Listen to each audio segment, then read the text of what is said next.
दोस्तों, हम अपने जीवन में हमेशा अपने मन को लेकर परेशान रहते हैं। हम यह सोचते हैं कि हमारा मन भला शांत कैसे होगा। हमारे मन में तो तरह तरह के विचार चल रहे हैं। हम काम कुछ और करना चाहते हैं, लेकिन हमारा मन हमसे कुछ और ही काम करवा लेता है। इससे पहले कि आप अपने मन को शांत करने का प्रयास करें, यह जानना जरूरी है कि मन का व्यवहार शांत होने वाला है ही नहीं। अगर मन शांत होने वाला हो सकता तो इस दुनिया में सभी के मन शांत हो गए होते और हर कोई अपना जीवन सुखी सुखी बिता रहा होता। फिर न तो कोई हंगामा होता और न ही किसी तरह की कोई तकलीफ। सभी का जीवन खुशी खुशी बीत रहा होता। फिर न तो आप और न ही मैं पैसे कमाने के पीछे भाग रहे होते। समस्या तो यह है कि हम ज्यादा से ज्यादा चीजें इकट्ठा करना चाहते हैं, क्योंकि हमें लगता है कि हमारे पास जितनी ज्यादा चीजें होंगी हम उतना ही सुखी रहेंगे। लेकिन वास्तविकता तो यही है कि बाहर की किसी भी चीज में कोई सुख नहीं है और न ही उनमें कोई दुख है। और यही कारण है कि जब हम किसी चीज के पीछे भाग रहे होते हैं, जब हम कोई चीज पाना चाहते हैं, तो उसे पाकर हमें पल भर के लिए खुशी तो मिलती है, लेकिन बाद में हम उस खुशी का एहसास नहीं कर पाते। वह खुशी दुख में परिवर्तित हो जाती है। और इसी प्रकार से हम एक चीज से दूसरी चीज, दूसरी से तीसरी चीज के पीछे लगातार भागते रहते हैं, क्योंकि हमें ऐसा ही लगता है कि यदि हम वह चीज पालेंगे तो हम सुखी हो जाएंगे। लेकिन वास्तविकता में वही सुख हमारे दुख का कारण बन जाता है, जिस कारण हमारा मन बेचैन रहने लगता है। हम उस चीज को पाने के लिए तरह तरह के उपाय करते हैं, जिस कारण हमारा मन और भी बेचैन होने लगता है। और यह बेचैनी धीरे धीरे चिंता का रूप ले लेती है और हमारा मन पूरी तरह से अशांत हो जाता है। हमें कुछ भी अच्छा नहीं लगता। हमें लगता है कि जो कुछ हमने मांगा था उसका उल्टा हो रहा है। सब कुछ हमारे विपरीत जा रहा है। और फिर हम अपने मन को शांत करने के लिए ध्यान करना शुरू करते हैं, क्योंकि एक ध्यान ही वह मार्ग है जो हमें ज्ञान की ओर ले जाता है। वह हमें यह बताता है कि बाहर किसी भी चीज में कोई सुख नहीं है और न ही दुख है। दुख और सुख तो हमारे मन का भ्रम है। यह हमारे मन की एक उपज है, जिसके लालच में हमारा मन हमें यहां वहां भगाता रहता है। जैसे कि महीनों से भूखे एक भिखारी को अगर एक सूखी रोटी भी मिल जाए तो वह उसके लिए सुख है, वह उसके लिए अमृत है। और ठीक उसी के विपरीत यदि किसी धनवान के घर पर 56 प्रकार के भोग भी बन जाए, तब भी वह उसे खाकर तो दुखी ही रहेगा। यह तो उनकी मनस्थिति पर निर्भर करता है। इसे और अच्छे से समझने के लिए आज की जो कहानी मैं आपको सुनाने जा रहा हूं, इस कहानी के माध्यम से आप यह समझ पाएंगे कि हमारे मन की स्थिति क्या है और हम इसे कैसे नियंत्रित कर सकते हैं। तो चलिए बिना किसी देरी के कहानी शुरू करते हैं। एक समय की बात है, एक गांव में एक युवक रहता था जिसका मन बहुत ही अशांत रहता था। वह हमेशा तनाव में रहता। वह अपने मन को शांत करना चाहता था, लेकिन उसे कोई भी उपाय नजर नहीं आ रहे थे। उसके जीवन में कई प्रकार के दुख थे, जिनके कारण वह हमेशा तकलीफ में रहता, तनाव में रहता। एक दिन उसे पता चला कि उसके गांव में एक बौद्ध भिक्षु आए हुए हैं, जो सभी को दुख और सुख पर उपदेश दे रहे हैं। वह युवक तुरंत ही घर से निकला और उनके आश्रम जा पहुंचा। वहां पर पहुंचने के बाद उस युवक ने देखा कि वह बौद्ध भिक्षु सभी गांव वालों को उपदेश दे रहे थे। बौद्ध भिक्षु कह रहे थे कि सभी के जीवन में कोई ना कोई सुख और दुख तो आता ही रहता है, जिस कारण हमारा मन बहुत अशांत रहता है। और एक अशांत मन इस दुनिया का कोई भी सुख नहीं ले सकता। फिर चाहे उसे पूरी दुनिया की धन दौलत ही क्यों न मिल जाए, वह उसे पाकर भी दुखी ही रहेगा। परंतु जिस व्यक्ति का मन शांत है, उसके पास चाहे कुछ भी हो या ना हो, वह हर छोटे पल का आनंद ले सकता है। वह हर पल को खुशी खुशी जी सकता है। इस दुनिया का और इस जीवन का परम सुख भी प्राप्त कर सकता है। इतना कहकर उन बौद्ध भिक्षु ने अपना प्रवचन समाप्त कर दिया और वापस आश्रम की ओर लौट गए। युवक भी उनके पीछे पीछे आश्रम पहुंच गया और इस युवक ने उन बौद्ध भिक्षु से कहा, हे गुरुवर, अभी कुछ देर पहले आप उपदेश दे रहे थे कि एक शांत मन हर पल का आनंद ले पाता है, हर पल को सुखी सुखी जी पाता है। लेकिन इस दुनिया में सभी के पास मन है और सभी के मन अशांत है, तो ऐसे में भला अपने जीवन को कोई सुखी सुखी कैसे जी सकता है। इस दुनिया में शांत मन किसी के पास नहीं। मेरे पास भी एक ही मन है और वह भी शांत नहीं है। गुरुवर, क्या आप बता सकते हैं कि मैं अपने इस मन को कैसे शांत करूं? तभी बौद्ध भिक्षु ने उस युवक को ध्यान के बारे में समझाया, ध्यान के फायदे बताए और उसे कहा, बेटा, ध्यान करने से हमारा मन शांत हो जाता है। हम विचारों के दलदल से बाहर आने लगते हैं और इस कारण हमारे जीवन में सुख उत्पन्न होने लगता है। यदि तुम भी अपने जीवन में सुखी होना चाहते हो, अपने मन के इन विचारों के दलदल से बाहर निकलना चाहते हो, तो तुम्हें ध्यान करना चाहिए। तुम्हें ध्यान का अभ्यास करना चाहिए, क्योंकि यही वह मार्ग है जो तुम्हारे मन को शांत कर सकता है और तुम्हें सही राह पर ला सकता है। उस युवक ने उन बौद्ध भिक्षु की बात मान ली।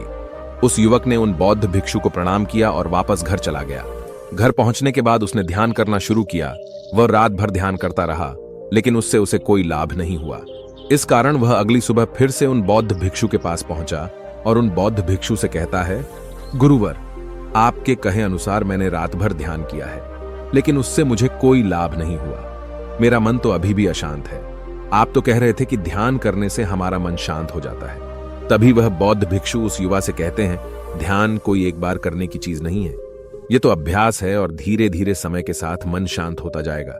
इस पर वह युवक कहता है, हे गुरुवर, मेरे पास इतना समय नहीं है। मुझे कोई ऐसा मार्ग बताइए जिससे जल्दी जल्दी मेरा मन शांत हो जाए और मैं खुशी खुशी अपना जीवन जीने लग जाऊं। ऐसे तो मेरा बहुत समय बर्बाद हो जाएगा। मुझे कुछ ऐसा बताइए गुरुदेव, जिससे मेरा मन आज के आज और अभी शांत हो जाए, जिससे मैं सुख की अनुभूति कर पाऊं, मुझे सुकून मिले। उस युवक की यह बात सुनकर बौद्ध भिक्षु मुस्कुराने लगे। उन्होंने उस युवक से कहा, बेटा, मेरे पास तुम्हारे लिए कुछ ऐसा है जिससे तुम्हारा मन अभी के अभी शांत हो जाएगा। इतना कहकर वह बौद्ध भिक्षु अपने आश्रम में गए और अंदर से एक घड़ा लेकर आए और उस युवक को थमाते हुए कहते हैं, जाओ और पास की बह रही उस नदी से इस घड़े में पानी भर कर लाओ। उन बौद्ध भिक्षु के इतना कहने के बाद उस युवक ने वह घड़ा हाथ में ले लिया और नदी की तरफ जाने लगा। उसके बाद मन ही मन सोच रहा था कि लगता है यह गुरु पागल है, इन्हें कुछ नहीं पता। भला यह घड़ा मेरे जीवन में शांति कैसे ला सकता है? यह मेरे मन को शांत कैसे कर सकता है?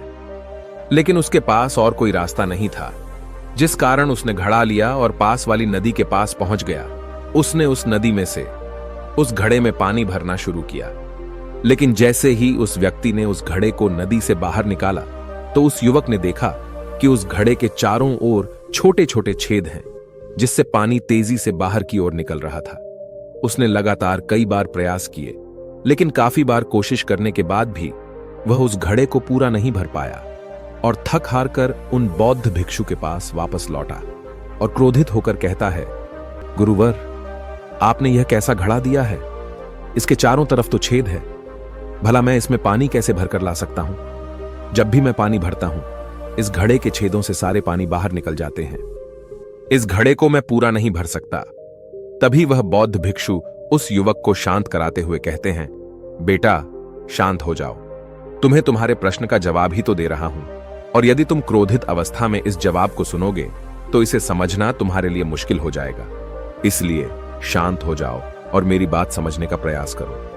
ये जो घड़ा मैंने तुम्हें दिया है, इसे अपना मन समझो, और मन केवल दो ही प्रकार से शांत हो सकता है।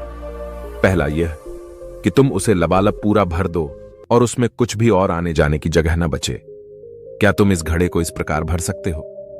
इस पर वह युवक कहता है, हे गुरुवर, मैं इस घड़े को लबालब नहीं भर सकता, क्योंकि जब भी मैं इसमें पानी भरता हूं, सारा पानी तो छेद से बाहर निकल जाता है। तभी वह बौद्ध भिक्षु उस युवक से कहते हैं, ठीक इसी तरह हम भी अपने मन को कभी नहीं भर सकते। हम जितना इसमें डालते जाएंगे, वह सब कुछ हमारे शरीर के द्वारा बाहर आता रहेगा। फिर चाहे वह क्रोध हो, प्रेम हो या फिर दया, हम जो भी अपने अंदर आने देते हैं, वही हमारे अंदर से बाहर भी आता है। और इसीलिए मैंने तुम्हें छेदों वाला घड़ा दिया, क्योंकि ये हमारी मन के जैसा ही है।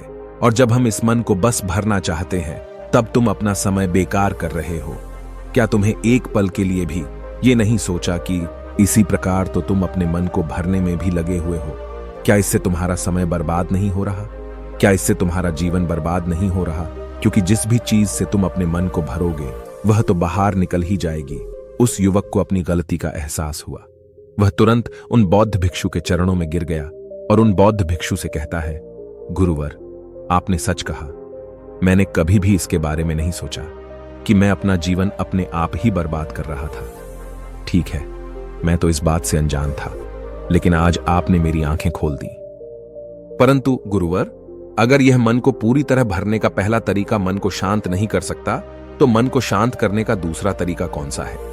गुरुवर, मुस्कुराते हुए उस आदमी से कहते हैं, दूसरा तरीका है कि अपने मन को पूरी तरह खाली कर दो। इस पर वह व्यक्ति कहता है, गुरुवर, आप ही मुझे बताइए कि मैं अपने मन को खाली कैसे कर सकता हूं। तभी बौद्ध भिक्षु कहते हैं, बेटा, यह तो बहुत ही सरल है। बाहर का कूड़ा अपने भीतर मत जाने दो। इस प्रकार तुम्हारा मन अपने आप ही खाली हो जाएगा। वह व्यक्ति कुछ देर सोच विचार करने के बाद बौद्ध भिक्षु से कहता है, हे गुरुदेव, यह कैसे संभव है? जो भी हम देखते हैं, सुनते हैं, वह हमारे मन में ही तो जाता है, वह हमारे भीतर की ओर ही तो जाता है। फिर मैं उसे कैसे रोक सकता हूं? इस पर बौद्ध भिक्षु मुस्कुराने लगे और उस युवक से कहते हैं, बेटा, मैं तुम्हें यही तो समझाने का प्रयास कर रहा हूं कि मन को केवल ध्यान से ही जीता जा सकता है और एक दिन ध्यान करने से कुछ नहीं होने वाला। हमें इसके लिए समय देना होगा, हमें इसके लिए धैर्य रखना होगा, इसका निरंतर अभ्यास करना होगा। आगे बौद्ध भिक्षु उस युवा से कहते हैं, बेटा, क्या तुम्हें प्यास लगी है? युवक कहता है, हां गुरुवर, मुझे बहुत जोरों की प्यास लगी है। इस पर उन बौद्ध भिक्षु ने उस युवक को पानी पिलाया और कहा, ये लो, पानी पी लो, इससे तुम्हारी प्यास बुझ जाएगी। लेकिन मुझे एक बात बताओ, क्या आज पानी पी लेने से फिर तुम्हें कभी प्यास नहीं लगेगी? तुम कभी फिर मुझसे पानी नहीं मांगोगे? इस पर वह युवक कहता है, गुरुवर, आप कैसी बातें कर रहे हैं? पानी तो हमारे जीवन का एक हिस्सा है, इसके बिना तो हम मर जाएंगे। और आप कह रहे हैं कि आज पानी पी लो और उसके बाद मैं कभी पानी न पीऊं। यह भला कैसे संभव है? प्यास तो हमें रोज आती है और हम रोज पानी पीते हैं, इसके बिना तो हम मर जाएंगे। तभी बौद्ध भिक्षु मुस्कुराते हुए उस युवक से कहते हैं, ठीक इसी प्रकार एक दिन के ध्यान से हमारा मन शांत नहीं हो सकता। उसे भी रोज भूख लगती है और उसे रोज रोज हमें आहार भी देना पड़ता है। उसे भी रोज पानी पीने की जरूरत पड़ती है और ठीक उसी प्रकार हमें हर दिन ध्यान करने की भी जरूरत पड़ती है। और जब हम निरंतर ध्यान करते हैं, इसका अभ्यास करते हैं, तो देखते ही देखते हमारे मन की भूख शांत होने लगती है और एक समय पर हमारा मन सारे विचार उत्पन्न करना बंद कर देता है। तब वह बाहर से कुछ भी ग्रहण नहीं कर पाता और जो कोई भी विचार हमारे भीतर है, वह सारे विचार देखते ही देखते समाप्त हो जाते हैं और इसी प्रकार धीरे धीरे हमारा मन शांत होने लगता है। आगे वह बौद्ध भिक्षु उस युवक से कहते हैं, बेटा, तुम ही तो कह रहे थे कि तुमने रात भर ध्यान किया है, लेकिन उसके बाद भी तुम्हारा मन शांत नहीं हो रहा। बेटा, तुम चाहो तो 1 घंटे के लिए ध्यान कर सकते हो, चाहो तो पूरा दिन भर तुम ध्यान करो, लेकिन इसका लाभ भी तुम्हें उतना ही मिलेगा। अर्थात मान लो तुम 1 दिन के लिए ध्यान करते हो तो इससे तुम्हारे मन को भी शांति केवल कुछ समय के लिए ही मिलेगी। यह हो सकता है कि वह 1 घंटे के लिए शांत रहे या फिर केवल कुछ क्षणों के लिए, लेकिन वह शांत अवश्य होगा। लेकिन जैसे ही उसे फिर से भूख लगेगी, वह फिर से अशांत हो जाएगा और फिर से यहां वहां भागने लगेगा और वह अपने विचारों की तलाश में आगे बढ़ेगा, क्योंकि उसे भी तो भूख लगी है, उसे भी तो खाना चाहिए, उसे भी तो पानी चाहिए। जैसे कि जब तुम्हें भूख लगती है, तुम अशांत हो जाते हो, क्योंकि तुम्हें भोजन चाहिए, पानी चाहिए, ताकि तुम अपने पेट की भूख को मिटा सके और तुम्हें शांति मिले। इस पर वह युवक कहता है, आप सत्य कहते हैं, मैं ही गलत था, मेरी ही गलती है। मैं अपने मन को अवश्य शांत करके रहूंगा, फिर चाहे इसके लिए मुझे कितना भी समय क्यों न लग जाए, मैं भी उस सुख को प्राप्त करके ही रहूंगा। मैं इस खाली घड़े में पानी भरकर अपने जीवन को बर्बाद नहीं करना चाहता। मैं अपने मन को शांत करके ही रहूंगा, मैं अपने मन को पूरी तरह से खाली कर दूंगा। इतना कहकर उस युवक ने उन बौद्ध भिक्षुओं को प्रणाम किया और वापस अपने घर की ओर लौट गया। दोस्तों, हम लोगों के जीवन में भी कई प्रकार की समस्याएं हैं और हम उन समस्याओं का समाधान करना चाहते हैं और अंत में हमें जो मार्ग मिलता है वह ध्यान है। हम ध्यान तो करना चाहते हैं, लेकिन हम उसके परिणाम को तुरंत पाना चाहते हैं। जब हम शुरू में ध्यान करते हैं तो हमें उसका कुछ भी लाभ नहीं मिलता और हमें लगता है कि यह व्यर्थ है, इससे हमें कोई भी फायदा नहीं होने वाला, क्योंकि हमें तो सब कुछ जल्दी जल्दी चाहिए।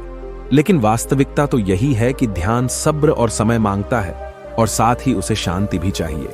परंतु हम इतने अशांत हैं कि हमारे भीतर ये तीनों चीजें नहीं हैं। इसीलिए अपने भीतर धैर्य पैदा करें।